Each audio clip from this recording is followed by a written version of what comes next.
बृहस्पतिवार के दिन शंकर जी एक साधु का रूप लेकर गांव की बाजारों में घूम रहे थे।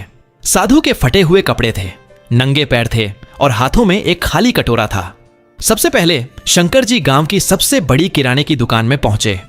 दुकान पर लोगों की बहुत भीड़ लगी हुई थी और दुकान के अंदर बहुत सारा अनाज रखा हुआ था। शंकर जी ने धीरे से कहा, बेटा थोड़ा सा अनाज मिल जाए तो भूखे पेट को सहारा मिल जाएगा। दुकानदार चिढ़ते हुए बोला, अरे बाबा, यहाँ कोई दान की दुकान नहीं है, पैसे हो तो लो वरना रास्ता नापो। शंकर जी शांत भाव से चुपचाप आगे बढ़ गए। थोड़ी दूर आगे जाकर शंकर जी गांव के सबसे बड़े जमींदार के घर पहुंचे। घर में भंडारा चल रहा था, पूजा हो रही थी और बहुत तरह के पकवान बनाए जा रहे थे। शंकर जी ने हाथ जोड़कर कहा, बेटा थोड़ा सा प्रसाद मिल जाए तो भगवान तुम्हारा भला करेंगे।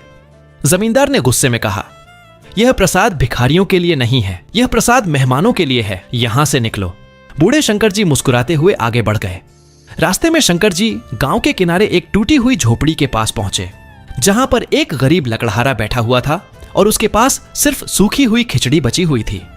शंकर जी ने धीमे स्वर में कहा, बेटा मैं बहुत दूर से चलकर आया हूं, अगर थोड़ा सा कुछ खाने के लिए मिल जाए तो बहुत कृपा होगी। लकड़हारे ने बिना सोचे अपनी सूखी हुई खिचड़ी शंकर जी को दे दी और बोला, बाबा अभी तो मेरे पास यही है, आप यह खा लो, मैं तो एक दिन भूखा भी रह सकता हूं। इतना सुनते ही शंकर जी अपने दिव्य रूप में प्रकट हो जाते हैं। लकड़हारा प्रसन्न होकर शंकर जी के चरणों पर गिर पड़ा।